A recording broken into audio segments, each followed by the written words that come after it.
Fala galera, mais um Papo Alvinegro entrando, edição de segunda-feira, dia 13 de janeiro de 2025. Uma edição em que a gente não tem tantas novidades assim. O mercado Botafogo ele ainda se encaminha para começar a ter conclusões, a ter definições, e a gente vai dar uma atualizada aqui em algumas situações que apuramos, que foram noticiadas. E tomara que dê certo, porque me agradam bastante, acredito que agrada a maioria da torcida, né? São nomes interessantes e, assim, que vão agregar bastante, né? Se a gente estava pensando em reforços internos, em algum jogador que poderia sair do time de sub-20, sub-23, talvez a gente tenha que repensar essa rota, né? Visto a atuação que foi que ocorreu no sábado. Pode mudar? Pode, a gente tem algumas rodadas aí para isso. Mas até então não foi uma partida animadora. Primeiro, muito boa noite para você, meu amigo, para você, minha amiga botafoguense, para você, torcedor de outro clube, que é um canal dedicado diariamente a notícias do Botafogo, a discussões, a análise, a comentários. Você está aberto aí para discordar ou concordar. Mas vamos ao que interessa aqui. Primeiro, parabéns aos meninos do Sub-17 que estão jogando a Copinha, Copa São Paulo de Futebol Júnior. Nós nos classificamos ontem por 2-1 com gol nos acréscimos, tá? Para quem fala que o Botafogo só leva, ele levou um gol próximo do final do jogo e fez o 2-1 no finalzinho, faltando 2 minutos para acabar. Gol do garoto Wellington, cara, um moleque que entrou bem, um moleque que tem boas características, mas vamos deixar o futebol dele ser desenvolvido para depois a gente apurar com maior certeza. Eliminamos o IAP do Maranhão, que é um grupo que veio um time que veio como segundo colocado de outro grupo. E agora vamos enfrentar um time de base forte, de tradição na competição, a Ponte Preta. Inclusive já foi bicampeã consecutiva do torneio. E nós estamos buscando a primeira taça. O que remete àquela questão de taças que eu venho falando há muito tempo aqui. E sucessivamente. É importante a gente preencher algumas lacunas, alguns lugares vazios de troféus, de conquistas, porque os nossos concorrentes, o Clube dos 12, digamos assim, ou mais outros times já conquistaram, por exemplo, esse caneco. E a gente ainda está faltando, juntamente com o Grêmio, se não me engano, são os únicos times dos ditos G12, ou dos mais relevantes do Brasil, ou os que têm Libertadores, vamos botar assim, que não tem a copinha. Então é uma maneira interessante de começar a temporada com um título na base que não vem desde 2016 um título relevante, né? Porque aqueles torneios OPG, sub-20, carioca, eu já não conto não, porque não tem uma relevância tão aprofundada assim. Então, desde o Campeonato Brasileiro Sub-20 de 2016, o Botafogo não tem uma conquista forte na base. Não seria interessante, apesar de eu achar os meninos um pouco fisicamente afetados, assim, sem ritmo, né? Estão voltando agora de temporada. Eu espero que eles consigam ultrapassar essa terceira fase contra a Ponte Preta para entrar no caminho das oitavas de final e conseguir uma boa campanha que supere, se eu não me engano, em 2022 fomos eliminados para o América Mineiro. E, para curiosidade de muitos, a melhor campanha que o Botafogo teve na Copinha foi em 1971, num clássico contra o Fluminense. Estava 1-0 o Botafogo estava sendo campeão. No finalzinho levou um gol de empate, foi para os pênaltis. Infelizmente, nós recebemos uma derrota amarga aquele dia. Mas vamos pro o que mais interessa no vídeo, que é o mercado da bola. O Botafogo tem algumas novidades em relação à posição de goleiro, a volantes e meio de campo e atacante. O goleiro Léo Link, segundo a apuração do VN Casagrande e confirmada pelo GE, ele está a detalhes de ser um novo jogador do Botafogo. Ele vem para ser reserva do John a priori, mas nada impede que haja um revezamento entre eles em algumas partidas, assim, ditas menos importantes, né? Porque quando houver a apresentação do elenco principal, a gente pode ter sim, no Campeonato Carioca principalmente, essa alternância entre os dois, contra um time dito pequeno, né, de menor expressão ou de menor investimento. Seria interessante fazer essas modificações, essa alternância, justamente para dar ritmo para o goleiro, para ter aquela disputa, né, não ficar só um ali e o outro escanteado, como foi com o Gatito Fernandes no ano passado, e que, apesar da reserva do Botafogo, ele jogava na seleção paraguaia, né? Mas pelo planejamento que o Botafogo tem no ano, por várias competições, eu faria mais esse revezamento, essa tentativa de revezamento agora no tempo do Campeonato Carioca, que vai até março, se não me engano, meio de março. Eles encurtaram um pouco no calendário e acredito que acabe no meio de março. Outra novidade, Marlon Gomes e Bitelo. Marlon Gomes e Bitelo seguem na mesma situação. O volante que pertenceu ao Vasco, cria da base do Vasco, que hoje está no Shakhtar Donetsk, ele já tem bases salariais acertadas com o Botafogo. O Botafogo já entrou em contrato com o atleta, com o staff dele, e já conseguiram configurar um acordo nesse sentido. E eles tentam a liberação no momento com o clube ucraniano.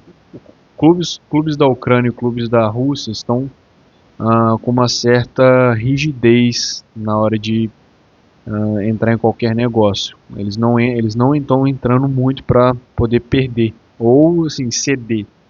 Eles querem impõem um certo valor, uma certa condição. Se o clube não atender, não vai acontecer. Visto que aconteceu com o Flamengo no ano passado. O Claudinho estava de malas prontas para ir para o Zenit e de repente o clube russo mudou no final da negociação. Não, vamos renovar aqui, vamos dar um aumento salarial para ele vai ficar. Então a gente só consegue cravar quando tiver fechado e com a assinatura do contrato feito entre eles. Mas ambos estão com a negociação travada aí. Eles querem jogar no Botafogo, já manifestaram essa vontade de regressar ao Brasil para atuar pelo Alvinegro. E o Bitelo, um detalhe interessante, uma apuração também feita pelo GE. O Bitelo não se reapresentou hoje lá no Dinamo de Moscou. Ele está forçando, ele e o staff dele estão tentando o máximo possível fazer com que essa negociação tenha um desfecho positivo e não se representou hoje lá na sede do Dinamo de Moscou. O jogador está aqui desde dezembro, da metade de dezembro, no Brasil tirando férias, mas hoje era o dia da representação e ele não foi. Eu acredito que seja um recado tanto do staff do jogador quanto do próprio jogador da vontade dele de estar presente aqui no Brasil novamente. E uma coisa que também irritou o jogador foi a vinda de uma oferta interessante que pudesse até cobrir o valor que foi pago pelo Dinamo, ser uma alternativa do Bitelo voltar para o Brasil ou ir para o clube ao qual ofereceu esse valor. Foi algo que irritou muito o jogador porque o Dinamo não está cumprindo a parte dele. O Botafogo ofereceu uma oferta que cobria o valor ao qual ele foi comprado e estamos nesse impasse por enquanto. Para finalizar, o Cucho Hernández, o nosso jogador número 1, prioridade da diretoria, já deixado claro por alguns setoristas.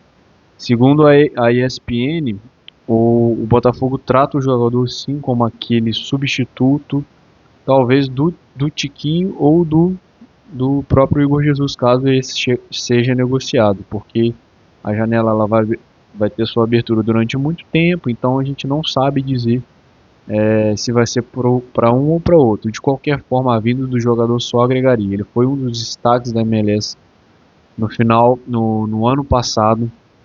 Um cara que em 40 jogos teve 24 gols e, se não me engano, 6 assistências. Já cheguei a abordar isso aqui no canal.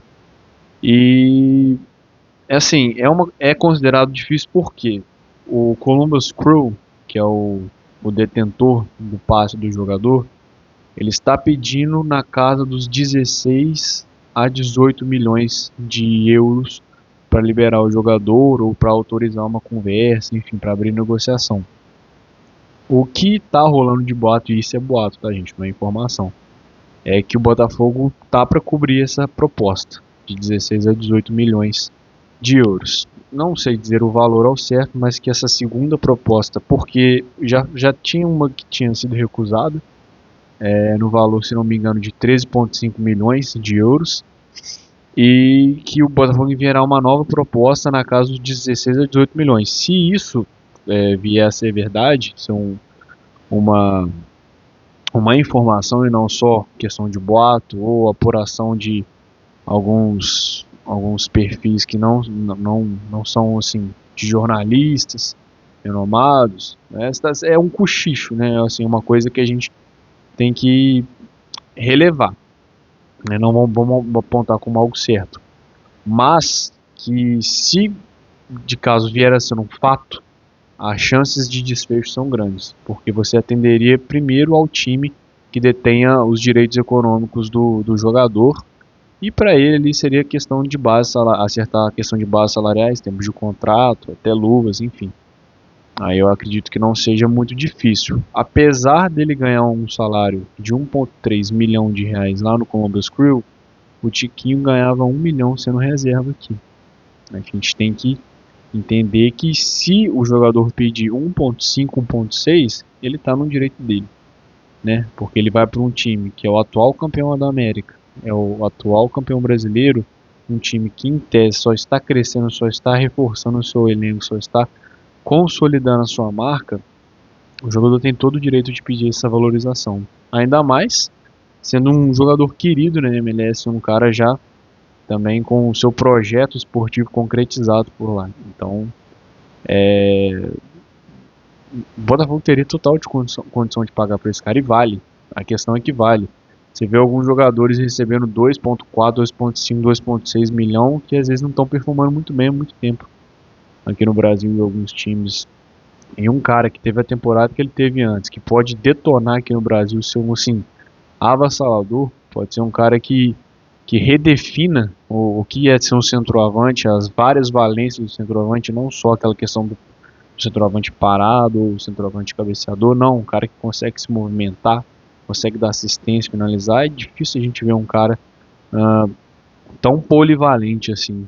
Então, eu acho que o Botafogo vai sim concretizar essa contratação. Eu tenho a expectativa e, assim, analisando friamente, pelo que está sendo pedido, eu acredito sim que essa negociação vai ter um bom desfecho. Mas é isso. Essas são as notícias que temos hoje. Não foi um dia tão movimentado assim. Amanhã já temos a segunda partida do Campeonato Carioca, né, o ótimo Campeonato Carioca do público vasto nos seus jogos, que o Botafogo pega a Portuguesa da Ilha do Governador lá no Newton Santos às 19h30. Eu acredito que haverá muitas diferenças, principalmente na parte tática do que foi o jogo contra o Maricá. Acredito que ele não vai entrar com a trinca de volantes, porque senão vamos estar atestando que nosso jogo será reativo estando em casa contra um time teoricamente de menor investimento, apesar de ser sub-23, tá, gente? Essa questão de ser sub-23, sub-20, a gente tem que jogar o tempo todo com volume sobre o adversário, aquele time que entra como o azarão, né? Como o coitadinho, vamos botar em termos mais de português, claro. Então, o Botafogo tem que vir com uma força ofensiva muito maior, assim, muito mais impositiva. Eu acredito que o Cauã Lindes seria o melhor para entrar ali no meio de campo. O Jefinho, se tiver em condições também, seria interessante. E testar o Valentim Adamo na centroavança. Eu acho que o Matheus Nascimento ele já teve muitas oportunidades entrando assim, né, esticando o seu tempo no jogo principalmente no jogo contra o Maricá. Então, assim, eu entraria de forma diferente. Vai dar certo? Não sei. Mas também não dá pra gente ficar preso ao que aconteceu no sábado, né? Na tentativa de jogo de sábado, que foi simplesmente uma falta de ideias, assim, um buraco negro de de formação tática que, assim, foi difícil de acompanhar, né? Não existia criatividade, não existia nenhum tipo de jogada trabalhada, ou então, enfim. E o Maricá soube explorar esses espaços. Eu espero que também a defesa não abra tantos espaços quanto aconteceu no jogo contra o Maricá, claro, até aquele momento em que a gente tinha 11 contra 11, era um jogo mais equilibrado. Depois eles ainda tiveram alguns contra-ataques, né? A falta que resultou no gol foi uma bobeira também, na hora de tirar a bola, o zagueiro do Botafogo desvia a bola, o volante perde o tempo de reação e aí vem o jogador do Maricá, ele teve que fazer a falta e resultou no gol. Então é isso. Vamos aguardar amanhã. Farei o pré-jogo, né, com as prováveis escalações. E se tiver alguma novidade também, vou acrescentar ao vídeo anterior ao tempo de jogo, beleza? Papo Alvinegro aqui de hoje. Estamos juntos. Valeu!